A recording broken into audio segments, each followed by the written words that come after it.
Abra sua Bíblia comigo em Isaías capítulo 60, verso de número 2. Isaías 60, verso de número 2. O texto diz o seguinte: Pois eis que as trevas cobrirão a terra, e a escuridão os povos, mas o Senhor se levantará sobre você, e a sua glória se verá sobre você. Que notícia maravilhosa! Por mais que as trevas possam estar cobrindo a terra, por mais que a escuridão possa estar cobrindo os povos, sobre nós a glória de Deus resplandece. Isso me leva a entender que, por mais difícil que estejam as coisas no mundo, para nós vai ter um caminho pavimentado por aquele que está sentado no trono e tem todo o poder e autoridade. Porque o texto diz: as trevas cobrirão a terra, a escuridão os povos, mas não você. Com você a regra é diferente. Aquilo que o diabo faz, com você a regra é diferente. Ele pode fazer coisas no mundo, mas com você a regra é diferente. Amém? Nós estamos vivendo em momentos diferentes nesse tempo. Essa nova geração está crescendo em tempos difíceis. O diabo, ele não tem dado moleza para os jovens, para os adolescentes, para as crianças. Ele não acha que seu filho é tão novinho que não possa ser apresentada a pornografia. Ele não acha que seu filho é tão pequenininho que não possa ser apresentado a ele a sensualidade. O diabo não acha teu filho novo demais para apresentar o lixo que ele tem disponível para a vida dele. Desde o princípio, o foco de Satanás sempre foi as crianças. Sempre. Lembra no Egito? Faraó, ele diz para Moisés: vocês saem do Egito, deixa as crianças aqui. Vocês podem ir embora, mas deixe as crianças. O foco do diabo sempre foi a geração futura, porque criança significa futuro. Criança significa como vai ser o mundo amanhã. Por que você acha que esse povo da ideologia de gênero não tentam convencer você? Porque eles querem entrar na educação infantil. Porque Faraó tem interesse nas crianças. Eu, você, já temos a mente formada. É difícil quebrar a barreira. É difícil empurrar a goela abaixo, mas você pega uma criança em formação e começa a mudar a forma dele ver o mundo. O diabo está de olho no futuro. O diabo está de olho no amanhã. O foco dele são as crianças, são os adolescentes. E ele começa cedo. E é incrível como Satanás, ele tem muitos discípulos, né? Até a hamburgueria agora está dando pitaco onde não é chamado e nem autorização tem para falar com os meus filhos.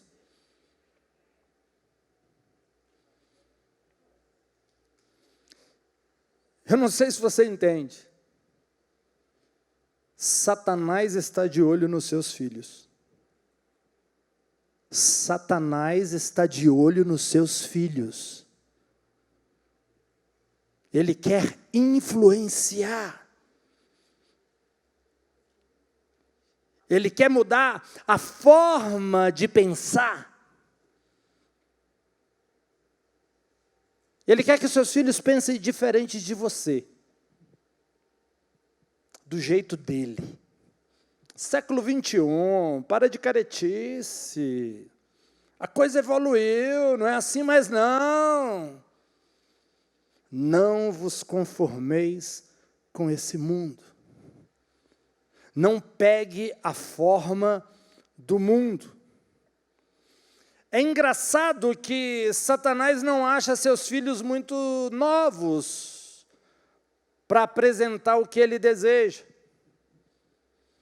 Mas muitas vezes nós achamos que nossos filhos são novos demais para experimentar Jesus, para experimentar as coisas de Deus, para experimentar um relacionamento com o Espírito Santo, para se mover nos dons espirituais. Não, ele é tão novinho, não está na hora não. E o diabo está, né, realmente, para as coisas de Deus ele está novinho, mas vem cá, deixa eu apresentar para ele a pornografia. Deixa eu apresentar para ele a sensualidade. O diabo não acha teus filhos novos demais. Nossos filhos precisam experimentar Deus. Nossos filhos precisam experimentar Jesus. Eles precisam ter experiências com o Espírito Santo. Eles precisam viver aquilo que nós não vivemos quando eram mais novos. Eles precisam ser expostos ao mundo espiritual de uma forma mais intensa. Não sei se você está me entendendo. Salmos capítulo 1, verso 3 diz: ele será como a árvore plantada junto a ribeiros de água, que dá o seu fruto na sua estação e cuja folha também não murchará, e tudo que ele fizer prosperará.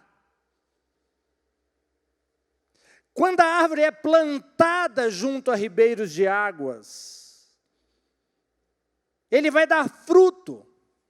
Ensine o teu filho no caminho que ele deve andar. Plante ele no lugar certo.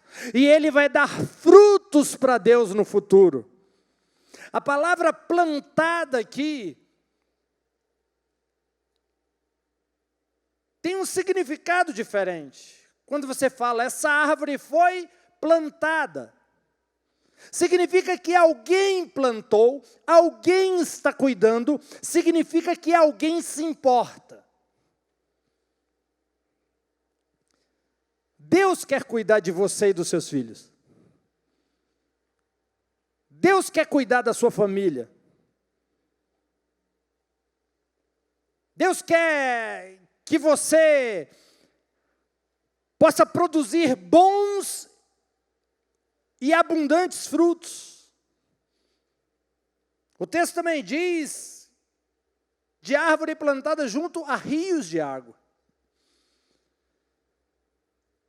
Uma árvore plantada próximo de rios de água, ela tem umidade todas as estações do ano.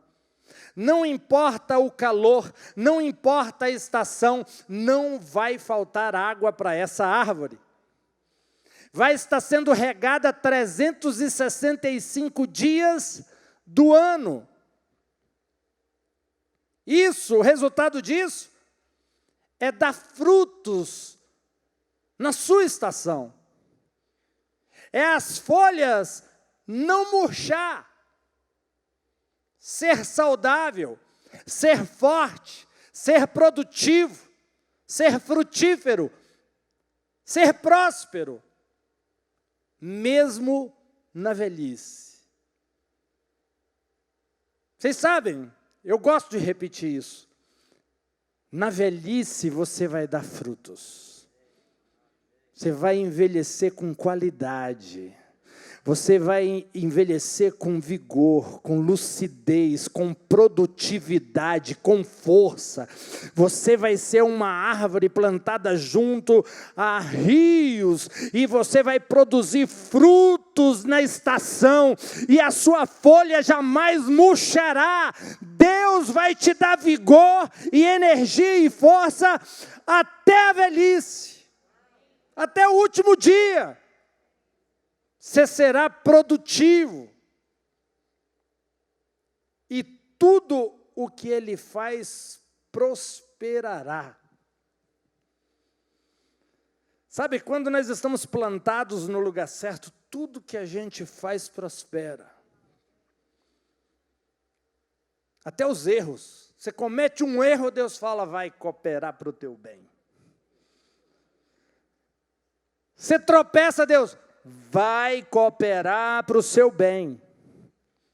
O diabo faz alguma coisa, Deus vai lá, vai cooperar para o seu bem. José é um exemplo disso. Deus pegou tudo que fizeram com ele e cooperou para o bem dele. Mas nós precisamos nos interessar mais pelas coisas de Deus e levar nossos filhos a se interessar mais pelas coisas de Deus. Devemos contar experiências, contar testemunhos para os nossos filhos. Sabe o que o judeu fazia? Eles contavam os milagres de Deus para os filhos, para que eles contassem para os seus filhos, e de geração em geração, a descendência não esquecesse daquilo que Deus havia feito. Era uma forma das gerações experimentarem Jesus através do exemplo dos pais, mas preparando a geração para viver uma vida de milagres em um futuro com Deus. Nós estamos em uma época de trevas morais. As pessoas estão perdendo o senso. As pessoas não têm mais bússola moral, elas não sabem, hoje em dia, o que é certo e o que é errado é relativo, depende da opinião de cada um. Qual é a verdade? Cada um tem a sua verdade. Cada homem faz o que é certo, aos seus próprios olhos. Ele é Deus de si mesmo, seu ventre. O mundo pensa que está num progresso moral. A verdade é que está ficando cada vez mais na podridão do inferno, na lama do inferno e na escuridão e nas trevas de Satanás. A única liberdade real é esta: se o Filho vos libertar, verdadeiramente sereis livres. Não há liberdade fora de Cristo, não há liberdade fora da verdade. E não importa o quanto as trevas estão, como foi lido o texto, cobrindo a terra. Deus tem um plano para salvar a nossa família. Deus tem um plano para esse tempo de escuridão. Deus está levantando pessoas para virar o jogo. Deus tem uma resposta para nós nesse momento. Parece que está difícil, parece que está cercado, um monte de coisa estranha acontecendo. Eu vou ser sincero, eu nunca imaginei ouvir algumas coisas que eu estou ouvindo as pessoas falarem. O certo está ficando errado, o errado está ficando certo. É um negócio assim, uma confusão. A sensação é que parece que as trevas estão vencendo. Mas aí eu vou na Bíblia e eu vejo que toda vez que as trevas avançaram, Deus levantou pessoas e virou o jogo. Deus levantou pessoas, Deus levantou uma geração e virou o jogo. Em tempo de escuridão, Deus sempre traz providência. Lembra de Israel? O rei Saul, oprimido por um espírito maligno. O rei caiu, ficava endemoniado.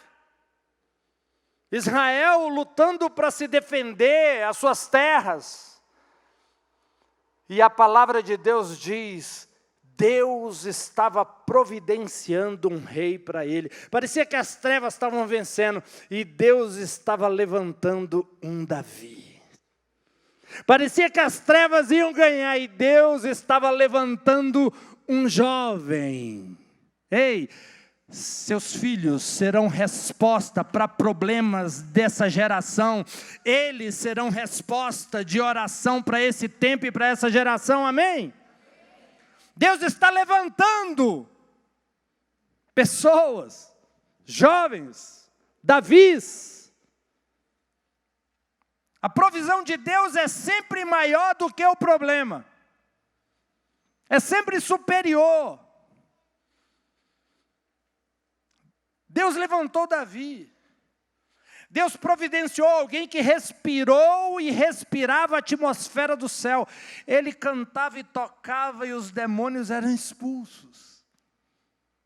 O rei endemoniado ficava em paz quando esse jovem, esse adolescente que Deus estava levantando, cantava e tocava. E a Bíblia diz que Davi serviu a sua geração. Você e principalmente seus filhos vão servir a nossa geração. Deus está levantando Davis, Estés, Rutes. Nossos filhos serão a providência de Deus para esse tempo. Eles serão maiores do que os problemas desse mundo. Eles serão maiores do que você. Eles serão mais cheios do Espírito Santo do que você. Eles serão mais prósperos que você. Eles serão usados por Deus de uma forma mais poderosa do que você. Deus vai levantar um povo diferente.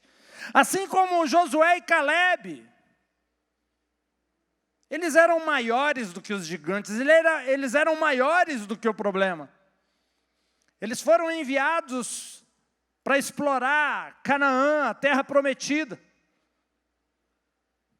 E eles espiaram a terra e trouxeram um relatório de alguém que é maior do que o problema. Deus quer levantar pessoas que sempre serão maior do que o problema. Maior do que o desafio. E Deus falou de Josué e Caleb que eles tinham um espírito diferente.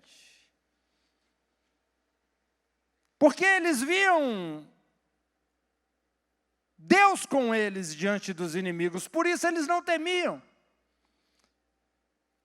Olha o que eles dizem em Números capítulo 14, verso 9. Apenas não se rebelem contra o Senhor, nem temam os povos dessa terra, porque eles são o nosso pão. Sua proteção se afastou deles, e o Senhor está conosco. Josué e Caleb viram os gigantes na terra como pão. Como você vê os problemas? Como algo que você come ou algo que te come? Como você enxerga os gigantes, os desafios, as ameaças das trevas? Os problemas são alimentos para os filhos de Deus, são nutrientes, promoções, mudanças de nível, um degrau mais alto, medalhas. É assim que Josué e Caleb viam os problemas. Quando Deus está contigo, os problemas se tornam pão para você comer. Quem tem um espírito diferente, igual Josué e Caleb, sempre entra na promessa. 40 anos depois, aos 85 anos, Caleb pediu uma montanha cheia de gigantes. Ele aponta para a montanha e fala: me dá aquela montanha lá, cheia de gigantes. Eu vou entrar com o meu exército e vou derrotar todo mundo. E vou tomar essa montanha para mim, porque é a minha promessa. Aquele pão que eu não comia 40 anos atrás, vou comer hoje. E ele entra com 85 anos de idade e conquista a terra. Deus está levantando uma geração de Josué. Uma geração nascida no deserto, mas uma geração que não tinha mentalidade de escravo. Uma geração acostumada com a coluna de nuvem durante o dia, a coluna de fogo à noite. Uma geração acostumada com o maná caindo do céu. Uma geração acostumada com a presença de Deus no meio deles. Uma geração acostumada com a água brotando da rocha. Uma geração acostumada com o sobrenatural. É isso que Deus quer levantar nesse tempo e nessa geração. Você faz parte disso. Mas os seus filhos fazem parte também. Deus quer levantar uma geração que não vai temer nada. Que milagre é natural. O natural vai ser o sobrenatural. A geração que entrou na terra prometida nasceu no deserto. Porque a geração que saiu do Egito tinha mentalidade de escravo. Eles saíram da escravidão, mas a escravidão não saiu deles. Por 40 dias eles ficaram espiando a terra e por 40 dias duvidando que aquela terra poderia ser deles. E para cada dia duvidando, foi 1 ano no deserto andando em círculo. 40 dias de dúvida, 40 anos no deserto andando em círculo. Não é coisa boa duvidar de Deus. Duvidar das suas promessas, duvidar do seu poder, duvidar daquilo que Ele pode fazer.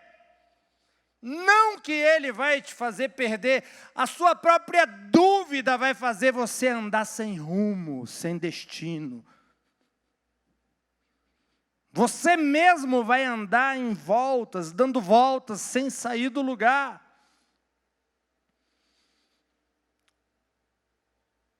Josué, diz o texto, ele estava tão forte quanto há 40 anos atrás.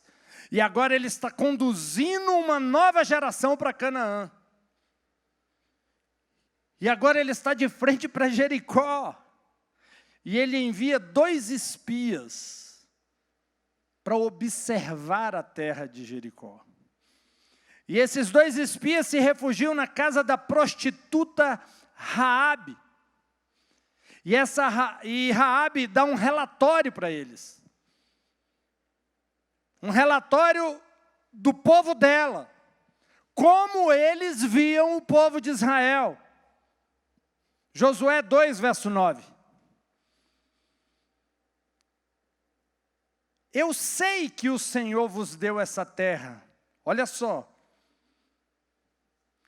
Que o terror de vós caiu sobre nós, e que todos os habitantes da terra estão desanimados por causa de vós. Pois temos ouvido que o Senhor secou as águas do Mar Vermelho para vós, quando saístes do Egito, e o que fizeste aos reis dos amorreus que estavam do outro lado do Jordão, Sion e Og, os quais foram totalmente destruídos. E assim que ouvimos essas coisas, nosso coração derreteu. Nem sobrou mais ânimo em ninguém por tua causa. Porque o Senhor teu Deus é Deus em cima nos céus e embaixo na terra. Esse foi o relatório de Raabe, que ela deu aos 2 espias, na casa dela. Todos os habitantes de Jericó estavam com medo de Israel, esse era o relatório. Isso significa dizer que por 40 anos, Israel teve medo de um povo que tinha medo deles.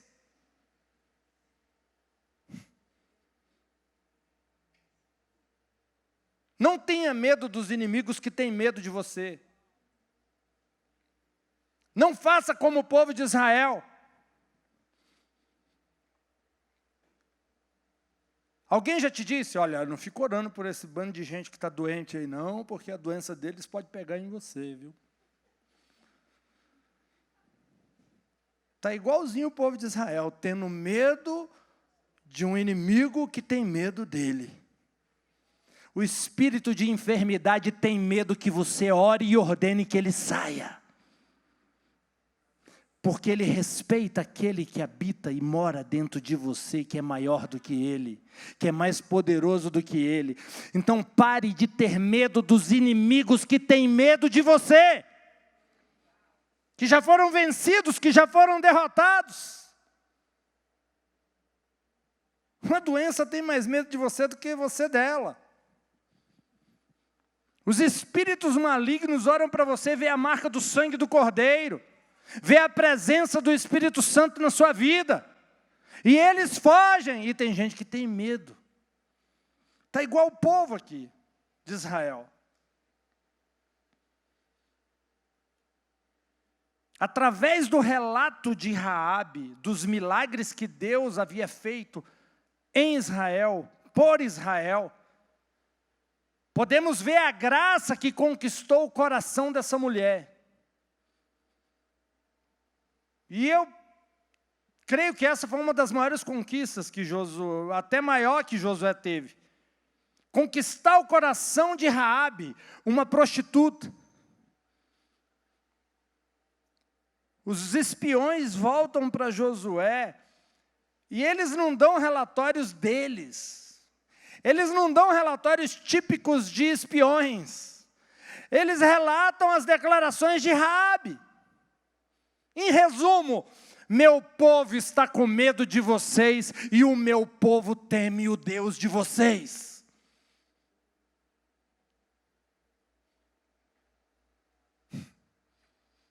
Isso é para você. Tem coisas que você tem medo, que tem medo de você. E você não enfrenta por medo. Está sendo impedido de entrar numa promessa por causa disso. Todos em Israel acreditaram no relatório, no testemunho de Raabe. Eles viram algo no coração daquela mulher. Aquela mulher viu os milagres de Deus. E ela se rendeu a Deus. Ela não resistiu. Proteção é uma bênção da aliança. Deus fez uma aliança conosco através de seu Filho. Ele não fez com você porque você ia quebrar. Então Ele fez com seu Filho. Essa aliança feita entre Deus Pai e Deus Filho é uma aliança inquebrável, que não pode ser quebrada, porque para ela ser quebrada, Jesus precisa falhar, ou Deus Pai precisa falhar. E como nenhum dos dois vão falhar, você está debaixo de uma aliança eterna para ser abençoado. Raabe viu a proteção de Deus sobre Israel e se converteu. Pessoas vão se converter pelo que acontece na sua vida. Eles vão ver Deus na sua vida, a proteção de Deus na sua vida, a saúde de Deus na sua vida, a prosperidade de Deus na sua vida, e elas vão se converter porque a sua vida é diferente de tudo que elas conhecem. Raabe se convenceu. Eu falei, eu quero esse Deus aí. Que Deus maravilhoso é esse? Josué 2, verso 11. Olha o que ela diz. E assim que ouvimos essas coisas, o nosso coração se derreteu. Nem sobrou mais ânimo em ninguém por tua causa, porque o Senhor teu Deus é Deus em cima dos céus e embaixo da terra. Agora olha o que ela propõe. Agora, pois, eu te imploro, jura-me pelo Senhor, desde que eu te mostrei bondade, que você também me mostre bondade para a casa de meu pai, e me dá um sinal verdadeiro, e poupe meu pai, minha mãe, meus irmãos, minhas irmãs, e tudo que eles têm, e livra nossas vidas da morte.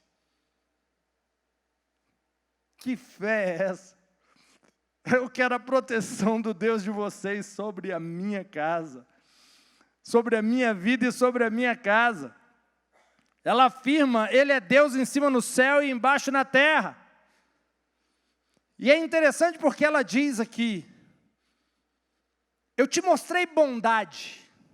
Ela fala para os 2 espias, eu recebi vocês na minha casa. Eu estou dando proteção para vocês na minha casa. Então eu mostrei a vocês bondade. Mostre bondade também para comigo. E para com toda a minha família, com a casa do meu pai. Bondade é a palavra hesed, que significa graça. Ou seja, eu demonstrei graça para com vocês. Demonstre graça para comigo. Jericó foi a cidade mais perversa dos tempos antigos. A parte mais forte dessa cidade era a sua muralha. Você já ouviu vários louvores aí, músicas falando das muralhas de Jericó. E a casa de Raabe era construída exatamente encostada nas muralhas de Jericó, parede com parede. Era ali que a casa dela estava. E por ela ter se rendido ao Deus de Israel, por ela ter confiado a proteção dela ao Deus de Israel, quando o muro de Jericó desabou, a casa dela era colada com as muralhas de Jericó. As muralhas de Jericó caíram. E a parede da casa dela, onde estava ela e todos os seus familiares, nem trincou. A graça conquistou a parte mais forte da cidade, mais perversa daquela época. Onde abundou o pecado, superabundou a graça. Raabe tornou-se crente e dependeu da graça para poder ser preservada. Ela pediu que a graça fosse mostrada a ela. E ela falou, me dê um símbolo verdadeiro que a minha casa será poupada. Eu quero um símbolo, eu quero algo que vai me garantir.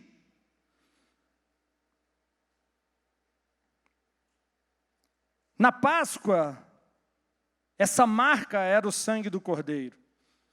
O sangue do Cordeiro foi passado nos umbrais da porta.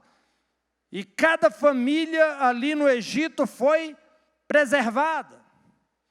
O texto diz que quando eu ver o sangue eu passarei por cima. E a praga não cairá sobre você para destruí-lo. Ou seja, quando fosse golpear o Egito, você seria preservado, você seria guardado, por causa de quê? O sangue do Cordeiro. Quantos aqui tem o sangue do Cordeiro na sua vida e na sua casa e na sua família? Você é preservado. Quando o mal vier golpear, ele vai ter que desviar da sua casa. Ele não vai poder entrar na sua casa, na sua família, porque o sangue de Jesus é a sua proteção. A cruz é poderosa, porque foi ali que Jesus derramou o seu sangue. O sangue é o que nos protege. Precisamos orar pela proteção do sangue diariamente. Sobre nossa casa, sobre nossos filhos, sobre nossa família.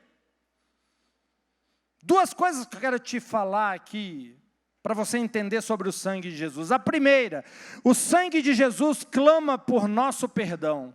O sangue de Jesus tem uma voz e ele clama por perdão. Assim como o sangue de Caim, quando Caim matou Abel, o sangue de Abel, ele clamava por vingança. O sangue de Jesus clama maior do que o de Abel, e ele clama por perdão, proteção e redenção. Segundo ponto, há proteção no sangue de Jesus. O sangue de Jesus é poderoso. O sangue de Jesus, você tem que crer que a marca do sangue do Cordeiro que está na sua vida te protege, te blinda, te qualifica, te faz mais do que vencedor.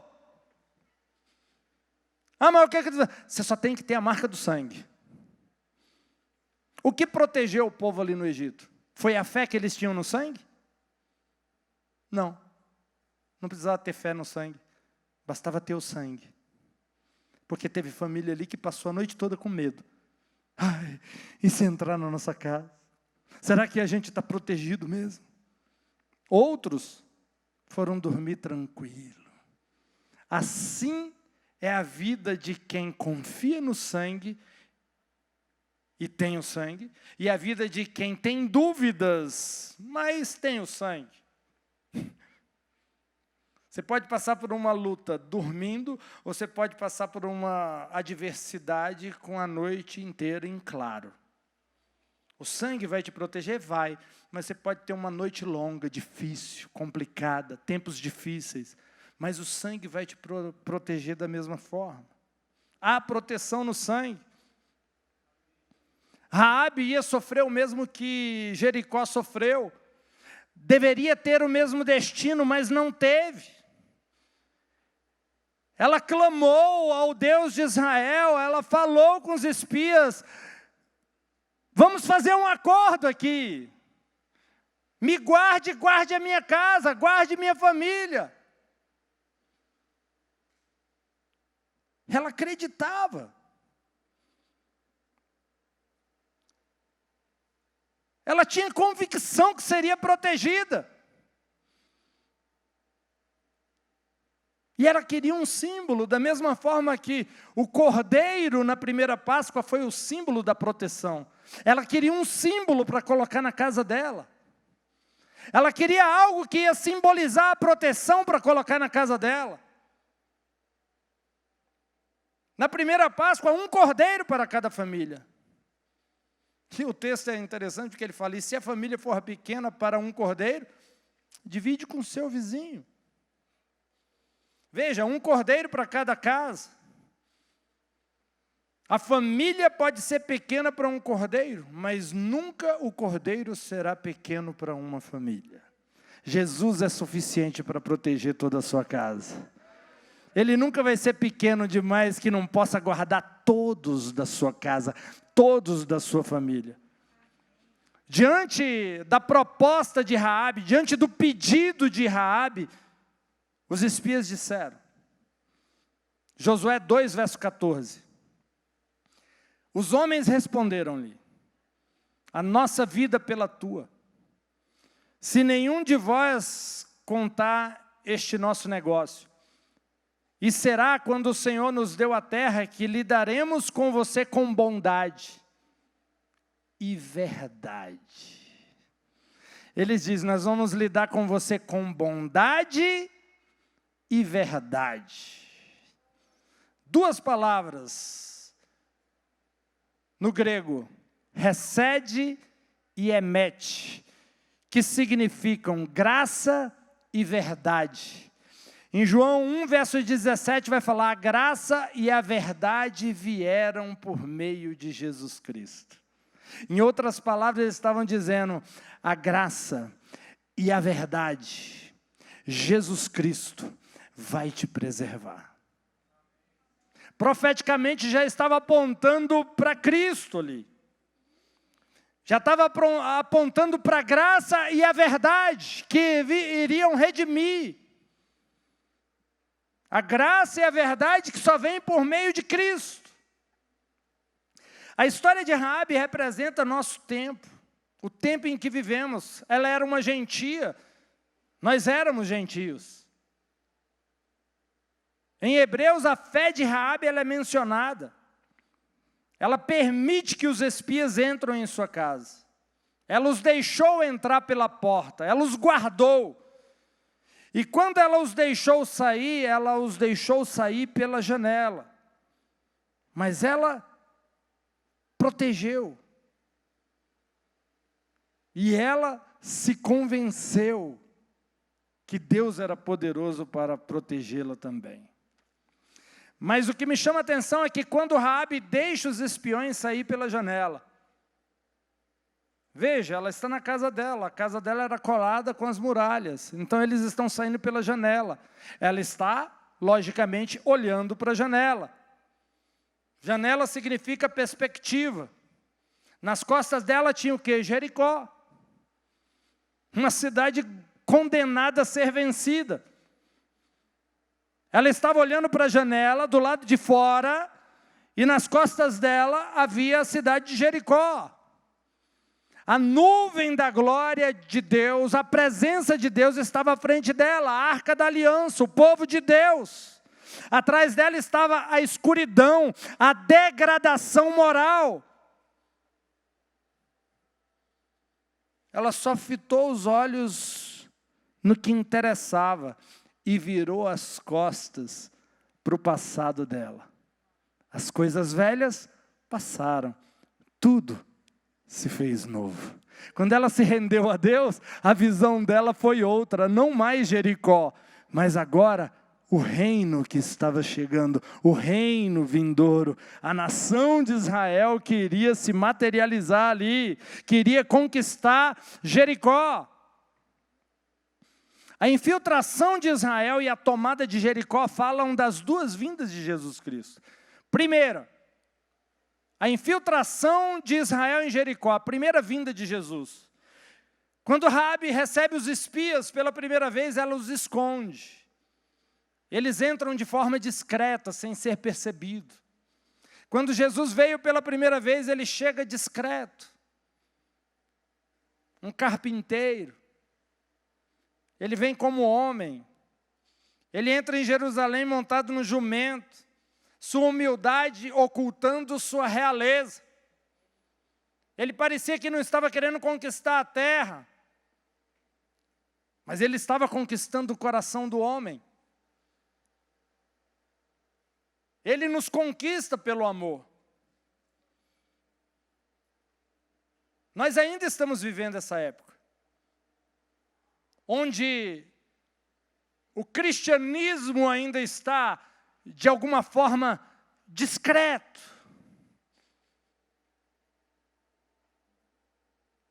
No mundo ainda não vemos o cristianismo como um todo, totalmente estabelecido. Ainda vemos escuridão no mundo, ainda vemos as trevas cobrindo os povos, algumas áreas. Muitas vezes dá uma sensação que as trevas podem estar vencendo, mas esta é apenas a foto dos espiões escondidos na casa de Raabe. Segunda vinda de Jesus é Israel entrando em Jericó. Aí eles vieram triunfantes, sem mais se esconder. Eles entram com a arca da aliança, a presença de Deus. Eles vieram com seu líder Josué, que em hebraico significa Jesus. Quando Jesus voltar pela segunda vez, ele vai vir com um som de trombetas, anjos, arcanjos, querubins, serafins, os céus vão se abrir e ele vai descer no seu cavalo branco para reinar e para conquistar, com todo o poder e com toda a glória, não mais com uma coroa de espinhos, mas uma coroa de um rei. Não sei se você está me entendendo. O rei está voltando.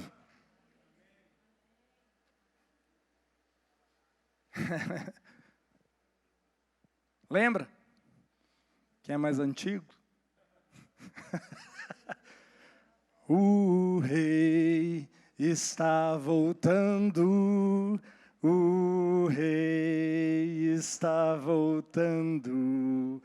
A trombeta está soando, o meu nome a chamar. O rei está voltando, o rei está voltando. Aleluia. Ele vem me buscar. Oh!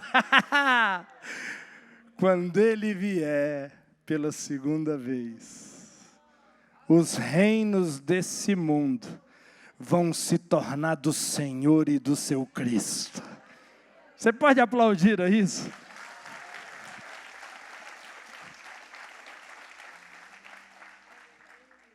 Em sua primeira vinda ele veio para salvar, na sua segunda vinda ele vem para julgar.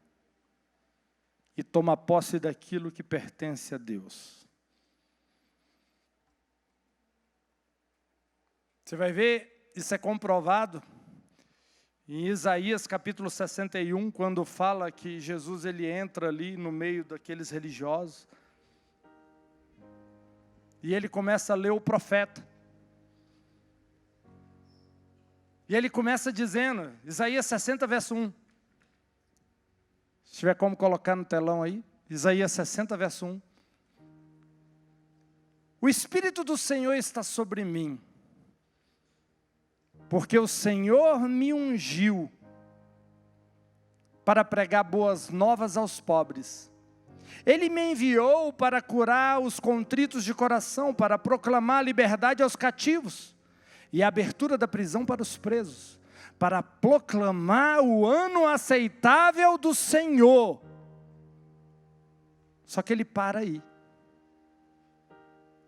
Ele não lê aquela parte que diz, e o dia da vingança do nosso Deus.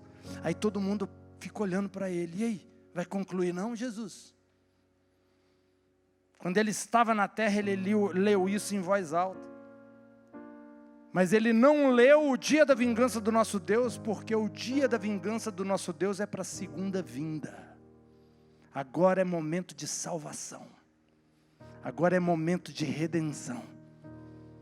Agora é momento em que a porta está aberta, que o acesso foi concedido.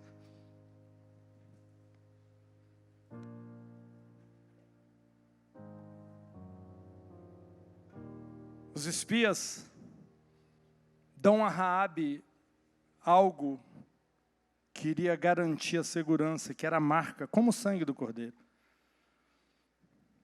Josué 2, verso 17 vai dizer, então os homens disseram a ela, nós seremos inocentes desde seu juramento que nos fizeste jurar, a menos que, quando entrarmos na terra, você amarre este cordão escarlate, esse cordão vermelho na janela, e coloque dentro da casa toda a sua família.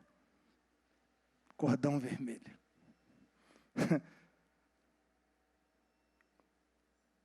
Significando o sangue do cordeiro. O cordão escarlate, o cordão da esperança, o cordão da proteção, representando o sangue de Jesus.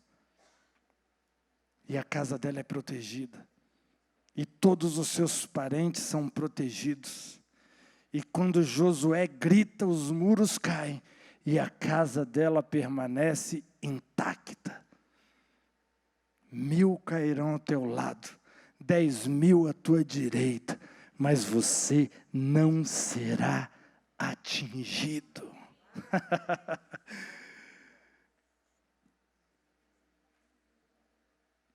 Deus quer te guardar e quer guardar a sua família. Quer guardar os seus filhos. Quer te dar um futuro. Tem coisas através dos seus filhos para Deus fazer nessa geração. Nesse tempo. E que nós precisamos dar a eles essa experiência. Com Deus, com Cristo, com o Espírito Santo, para que através dele gerações futuras sejam impactadas por eles.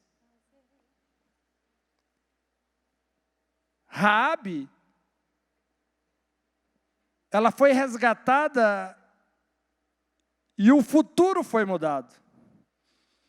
E o futuro foi alterado através dessa mulher.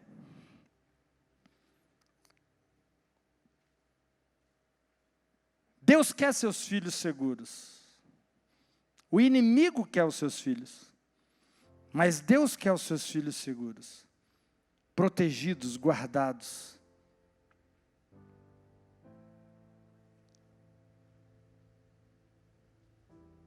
Não deixe essa influência. Você não pode se calar diante dessa influência.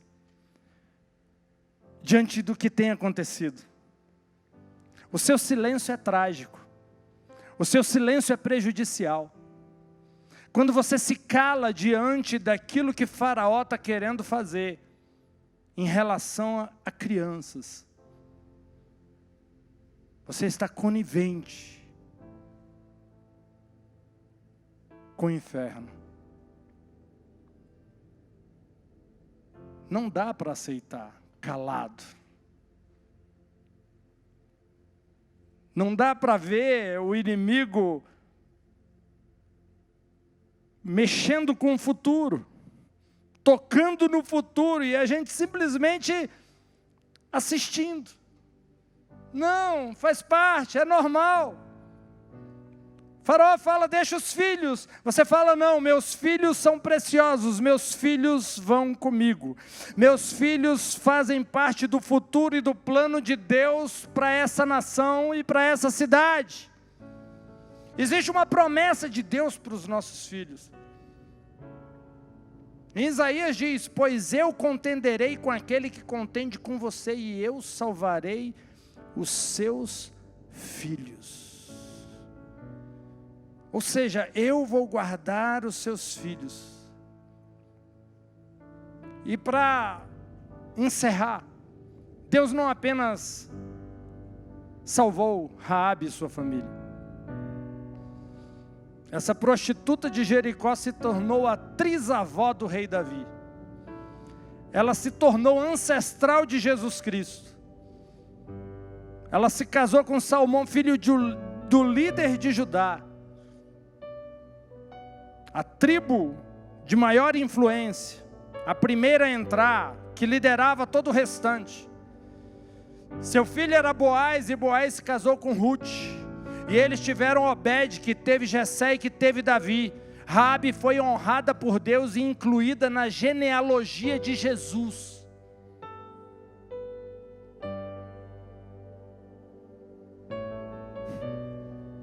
Simplesmente porque ela experimentou Deus. E o futuro dela mudou.